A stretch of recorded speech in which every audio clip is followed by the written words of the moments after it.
প্রতিচ্ছবি, এটা জানিয়ে দেয়। অনিত্যম অসুকং ইমম প্রাপ্য ভজস্ব মাম। জগৎটাকে কি বলছেন কৃষ্ণচন্দ্র ভগবান? অনিত্য আর অসুখের জায়গা।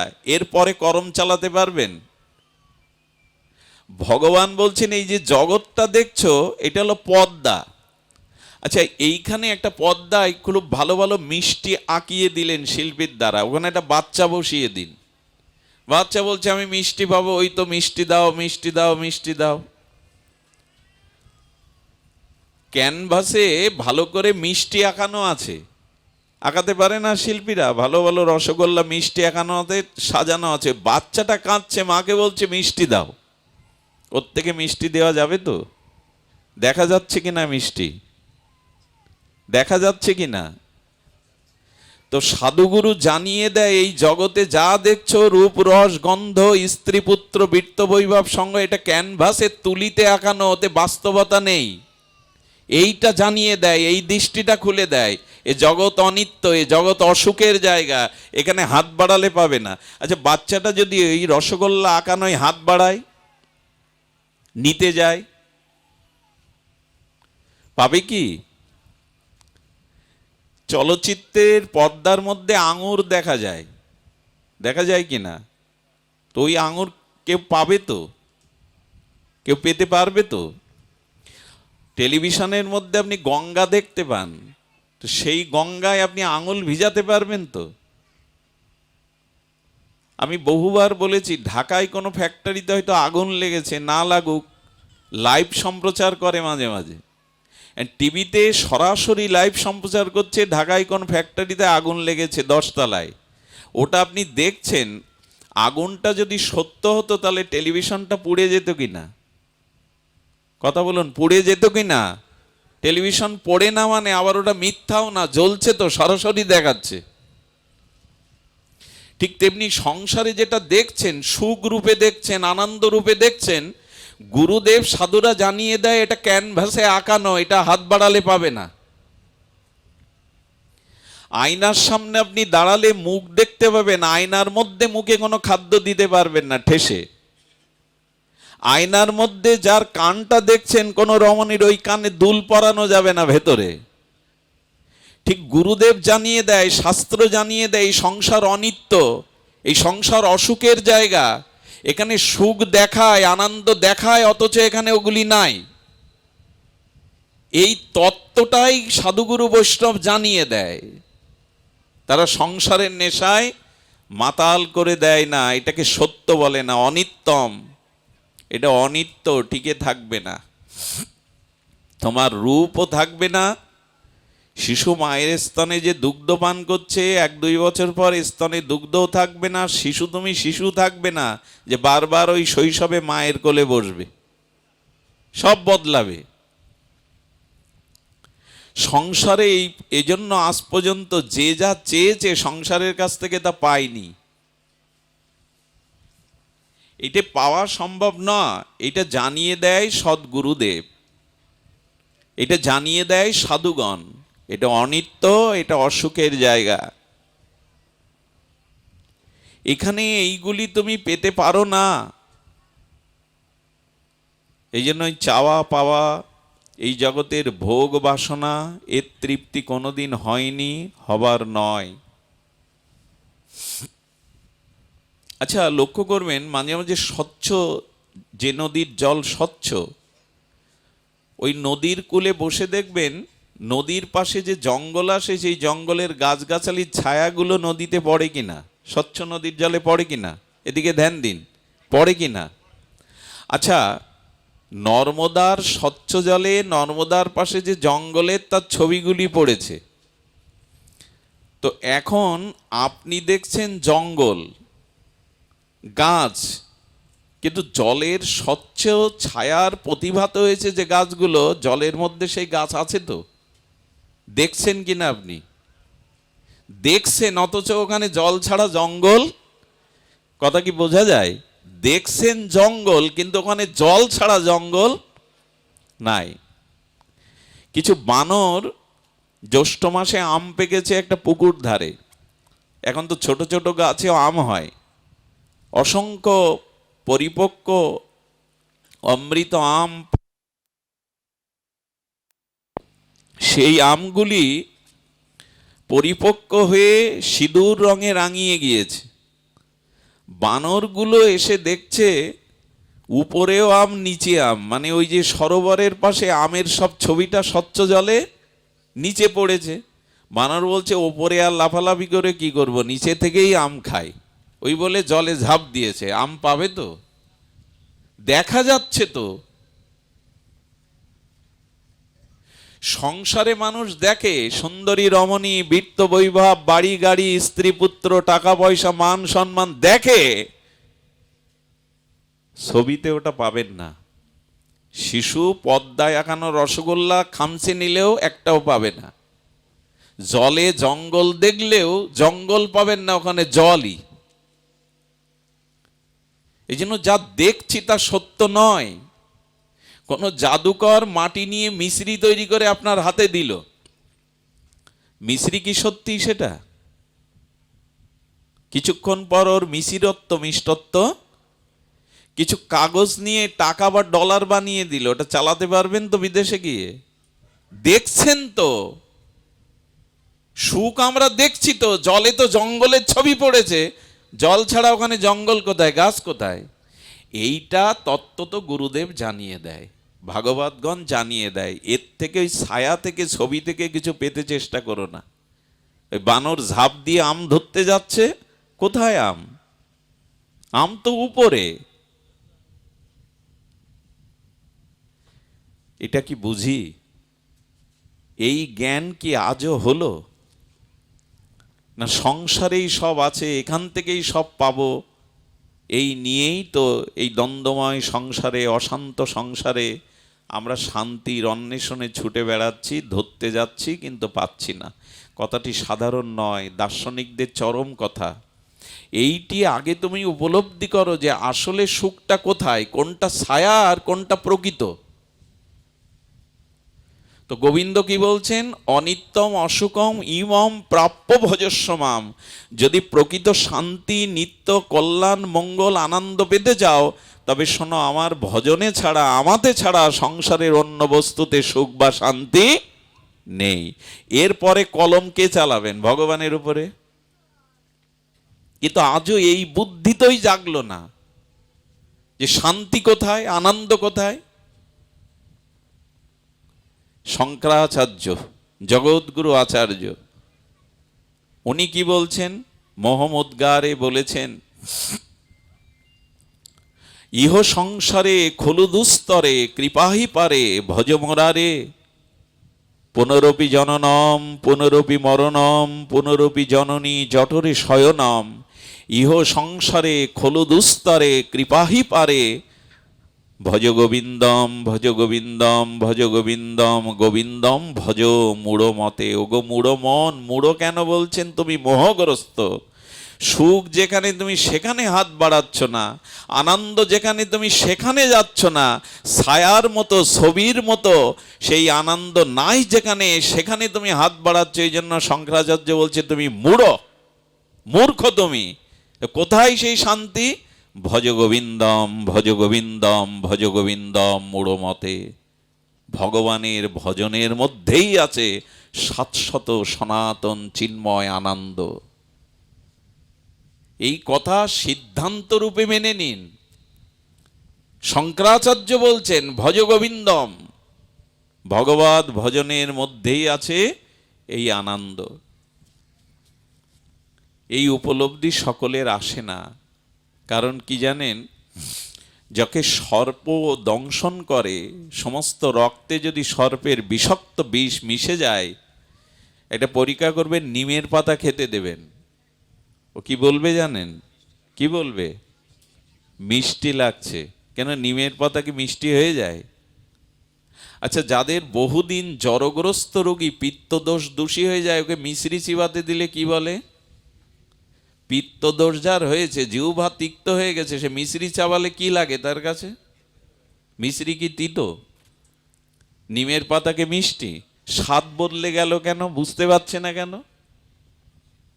বলে বিষ মিশে গেছে, তাই তার স্বাদ পরিবর্তন হয়ে গেছে, তেমনি কামনা বাসনা ভোগের বিষ আমার মধ্যে এতখানি মিশে গেছে, যেটা তিতো সেটা মিষ্টি দেখছি, আর যেটা মিষ্টি সেটা, যাদের তমগুণ বেশি, তমগুণের লক্ষণ কি? সত্য রজ তম। তমগুণের লক্ষণ কি জানেন? অধর্মকে সে ধর্ম দেখে আর ধর্মকে অধর্ম দেখে। তা আমার মতো মাদিস্য জীব ভজন না করে, কপটতা শূন্য না হয়ে সংসারে ভোগ করতে করতে আমার রুচি বদলে গেছে, বিষয় বিষে আমার ভেতরটা জর্জরিত হয়ে গেছে। এখন ভজন মিষ্টি, ওটাতেই তিতো লাগে। কর্তব্য বুদ্ধি শুধু কি পিতা মাতা, ব্যবসা বাণিজ্য, আয় রোজগার করা, ছেলে মেয়ে মানুষ করা, সংসার দেখা, এটাই তোমার সব থেকে বড় কর্তব্য? এর বাইরে তোমার কিছু করার নেই? বলে এই কর্তব্য বুদ্ধি শেষ করে দিল। আজকাল লোক এরকম বলতে থাকে, এর ধর্ম কর্ম আরাধনা, ওগুলো না, আমি পিতামাতার সেবা করি, ন্যায় পথে চলি, ছেলে মেয়েকে শিক্ষিত করি, সংসারের কর্তব্য করি, কর্তব্যই ধর্ম। পিতা মাতা পুত্র কন্যা সংসারের আয় রোজগার করো, এটা কারো নিষেধ নাই, কিন্তু এটাই তোমার কর্তব্য, এদের কাছেই তুমি ঋণী। ভগবানের প্রতি তোমার কোনো কর্তব্য নেই, ধর্মের প্রতি তোমার কোনো দায়বদ্ধতা নাই। যদি কর্তব্যের বিচার করেন তো পিতামাতার থেকে বেশি কর্তব্য আপনার ভগবানের প্রতি। পিতা মাতার থেকে বেশি কর্তব্য পরম পিতা ভগবানের প্রতি। যে পিতার থেকে আপনি এসেছেন, এই পিতা পেতেন না যদি পরম পিতা সৃষ্টি না করতেন। আমার বাবা, তার বাবা, তার বাবা, কোন বাবাই গিয়ে পৌঁছাবে?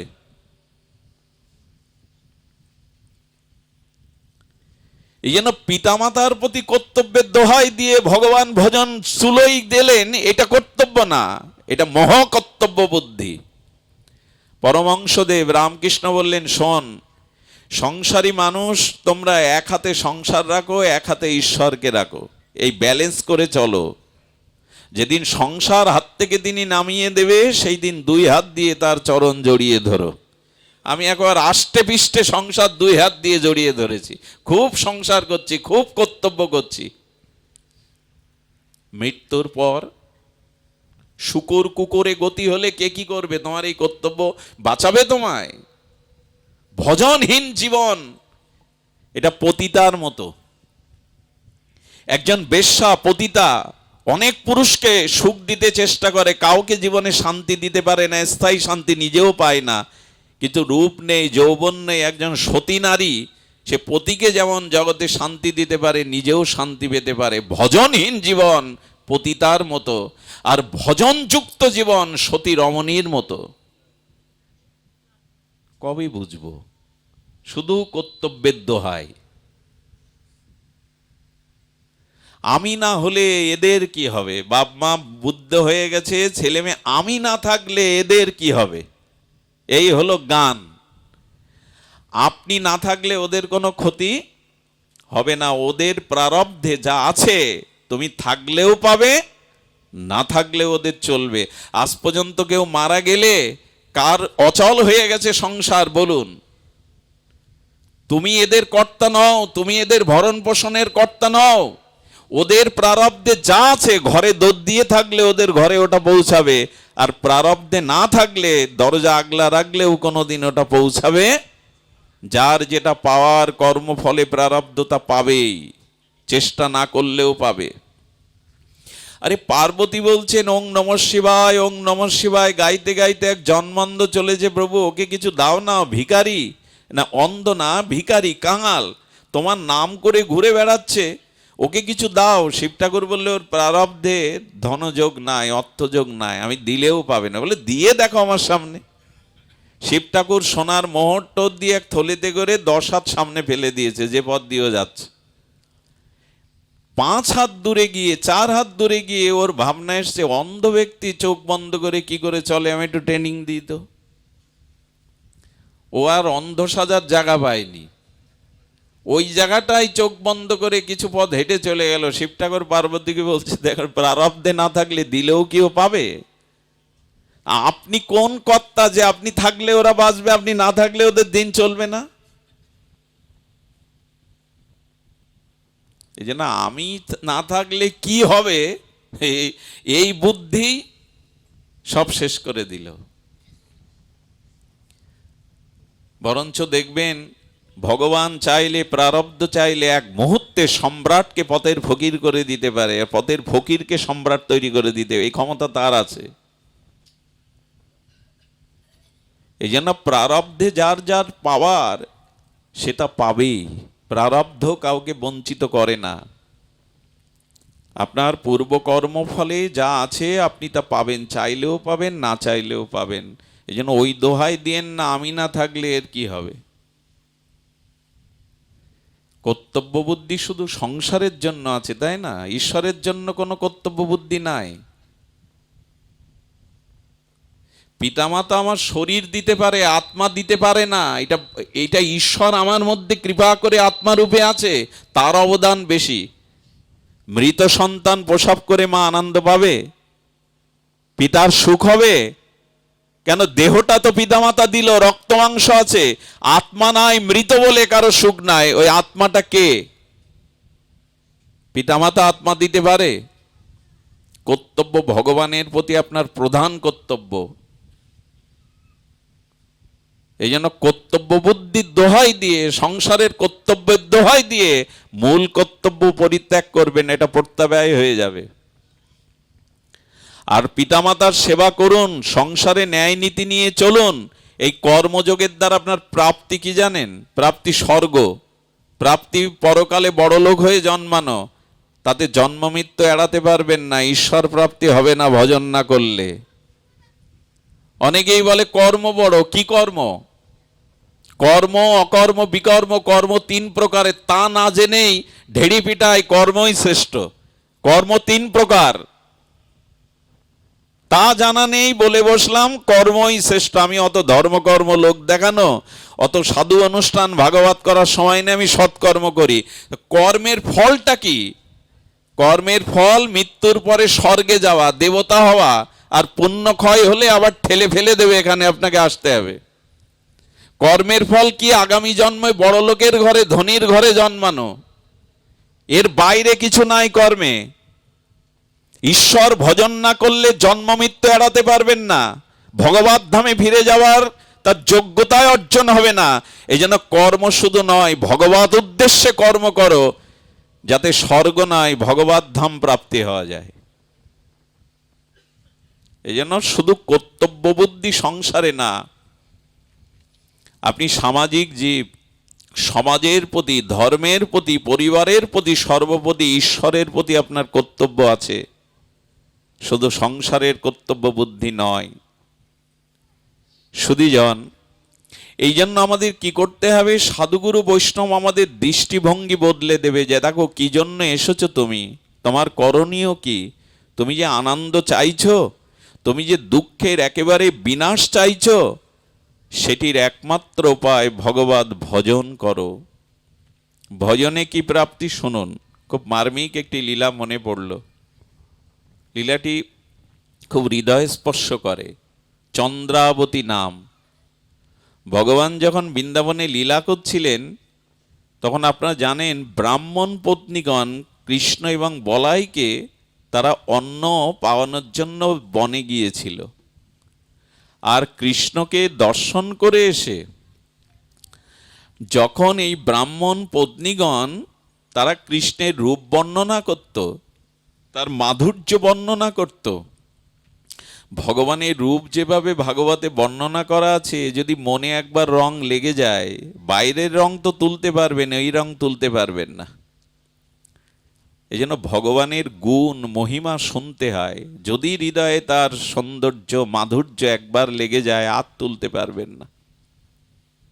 রং তো উঠে যাবে, কিন্তু অনুরাগের রং যদি কারো হৃদয়ে লাগে, ওটা আর উঠবে না। এই জন্য হরিকথা কেন শুনতে হয়? হৃদয়ে বসে যায় ওই সৌন্দর্য, আনন্দের পরাকাষ্ঠা হৃদয়ে অঙ্কিত হয়ে যায়, ওকে আর তাড়ানো যায় না। তো এই চন্দ্রাবতী ব্রাহ্মণ পত্নীগণের কাছে শ্রীকৃষ্ণের যে অপরূপ রূপ, মাধুর্য, লীলা, এইসব শ্রবণ করে করে এত আবেশ, এই জন্য শ্রবণ করতে হয়, এত আবেশ এসে গেছে, এত অনুরাগ এসে গেছে, ওর দিন নেই, রাত নেই, খাওয়া নেই, দাওয়া নেই, ওই রূপের মাধুর্য চিন্তা করতে থাকে। ভাগবতেরই লীলা, মন দিয়ে শুনুন। চন্দ্রাবতী তার উৎকণ্ঠা বাড়তে লাগলো, দর্শন বা সেবার পিপাসা বাড়তে লাগলো। কাউকে ভালো লাগলে, কারো প্রতি যদি আপনার চিত্তে ব্যাকুলতা জাগে, অনুরাগ জাগে, তবে দ্বিতীয় লক্ষণ প্রকাশ হয় তাকে সেবা করবার, তাকে দেখবার, তার কাছে যাওয়ার, তাকে সেবা করবার। দেখুন, মনে মনে যদি কারো অনুরাগ আপনার চিত্তে লেগে যায়, তবে তাকে দেখবার খুব ইচ্ছা জাগে এবং তার কাছে গিয়ে তাকে সেবা করবার ভাবনাটা খুব প্রবল হয়ে ওঠে। চন্দ্রাবতী দিনরাত গোবিন্দের অপরূপ রূপমাধুর্য ভাবতে ভাবতে দিন নেই, রাত নেই, নিদ্রা নেই, একটা আবেশ এসে গেল, ভূতে পাওয়ার মতো আবেশ। রাত দিন ওই আবেশ। একদিন সেই আবেশেই রাত 3টার দিকে দরজা খুলে বেরিয়ে পড়লো, পথ জানে না, চেনে না, বেরিয়ে পড়লো ব্রজের উদ্দেশ্যে। গল্প নয়, ভগবানের চন্দ্রাবতীর লীলা শুনুন। বেরিয়ে পড়ল, কে পথ দেখাবে? বিল্বমঙ্গল তো অন্ধ, ব্রজের পথে চলেছে, কে পথ দেখাবে? বিল্বমঙ্গলের হাত ধরে বৃন্দাবনে পৌঁছে দিয়েছিল ব্রজেন্দ্র নন্দন, ব্রজেশ্বর। এই জন্য বিল্বমঙ্গল লিখতে পেরেছিল, আমার হাত ধরে তুমি নিয়ে চলো সখা, আমি যে পথ। ব্রজের পথে যারা ওঠে, ভজনের পথে যারা ওঠে, তাদের হাত ভগবানই নিজে গুরুরূপ ধরে সাধুরূপ রূপে দেখিয়ে দেয়। পথ আমরা চিনি না, কিন্তু ওই পথ তারা দেখিয়ে দেয়। চন্দ্রাবতী চলছে, আবেশে চলেছে, চিত্তে তার গোবিন্দের সেই নাম রূপ লীলা, হৃদয়ে তার পিপাসা উৎকণ্ঠা, কবে যাব, কবে ব্রজে পৌঁছাবো, কবে সেই অপরূপ রূপ মাধুর্য নয়ন অভিরামকে, চিরসুন্দরকে দর্শন করব। পিপাসা না থাকলে জলের মহিমা হয়? পিপাসা না লাগলে পাশে জল থেকেও লাভ কি? ক্ষুধা না থাকলে সামনে উপাদেয় খাদ্য থেকে লাভ কি? এই ভগবত পাঠ শুনতে হয় এই জন্য, সাধুসঙ্গ এই জন্য ওই ক্ষুধাটা জাগিয়ে দেয়, পিপাসাটা জাগিয়ে দেয়। কবে তোমায় ভজতে পারবো, কবে তোমায় দেখে জীবন ধন্য করতে পারবো, এই পিপাসাটা ভগবত থেকে জাগে। এখানে অন্য কিছু পাওয়া যায় না। এখানে এলে ছেলের চাকরি হবে না, মেয়ের ভালো জামাই পাবেন না, মাজার ব্যথা সারবে না। এখানে এলে বাড়ি গাড়ি হবে না, এখানে গেলে পুণ্য স্বর্গ পাবেন না। এখানে যেটা পাবেন ভগবানের প্রতি অনুরাগ, প্রীতি, ভালোবাসা, এটাই এখানে পাওয়া যাবে। ভাগবত অন্য কিছু দেবে না আপনাদের। একজন বলছে আজকাল প্রায় অনুষ্ঠান হয় পিতামাতার আত্মার কল্যাণে, তাইতে হয়তো বলে পিতামাতার আত্মার কল্যাণে ভাগবত দেয় মানুষ।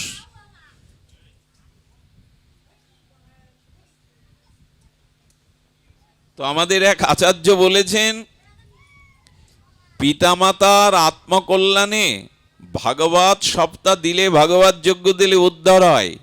আমাদের গোকর্ণ উপাখ্যানে ভাগবতের একটা উপাখ্যান আছে। ধুন্ধকারী উদ্ধার হলো গোকর্ণের ভাগবত পাঠের দ্বারা। 7 দিনে যারা শ্রবণ করলো তাদেরও গতি হলো। কিন্তু মূল রহস্য ভাগবত কি বলছে জানেন? ভাগবত অন্তে পিতামাতার উদ্ধার হবে না, আমি ভাগবত দিতে চাই এই ইচ্ছা যদি কারো মনে জাগে, সেই ইচ্ছাটা জাগে কেন? এতদিন জাগেনি, আজ জাগলো কেন? বললো পূর্বপুরুষগণ যখন উদ্ধার হয়, সেই উদ্ধারে তারা যখন আশীর্বাদ করে তাদের উত্তর পুরুষদের, তখনই তার ভাগবত দেওয়ার ইচ্ছা জাগে। আরে উদ্ধার আগে হয়, পরে ইচ্ছা জাগে। ইচ্ছা মাত্রই আগে উদ্ধার হয়, পরে ভাগবতের ইচ্ছা জাগে। ভাগবতের এরকম মহিমা। কারণ কি জানেন? যেখানে সাধুমুখে হরিকথা হয়, ওখানে অসংখ্য পবিত্র দিব্য মহাপুরুষের আত্মা নেমে আসে। হরিকথা শ্রবণের জন্য হনুমানজি আছে, স্বয়ং ভগবান রাধারানীকে নিয়ে পার্শ্বদের নিয়ে আসেন। সেই পরিবেশে পূর্বপুরুষেরও আত্মকল্যাণ আগেই হয়ে যায়, সংকল্প মাত্র হয়ে যায়।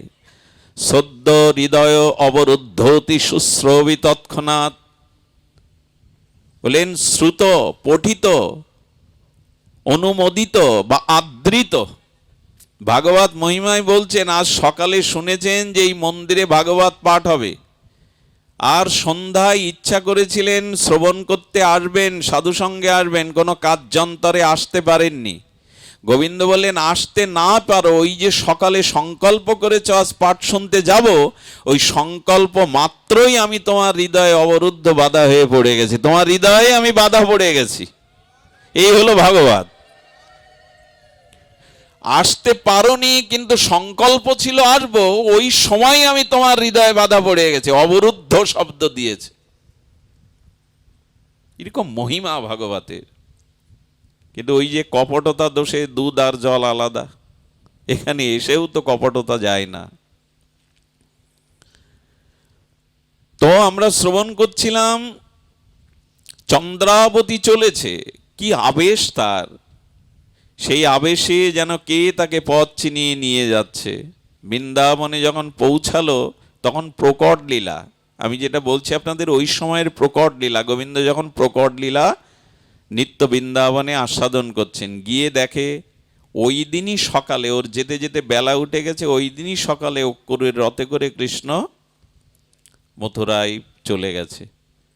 আর এই দৃশ্য বুঝলো কি করে জানেন? গোপীরা কেউ মূর্ছিত হয়ে পড়ে আছে, কেউ হাহাকার করছে, কেউ মূর্ছিত হয়ে রোদন করতে করতে ওখানে ধুলায় ধূসরিত হয়ে আছে।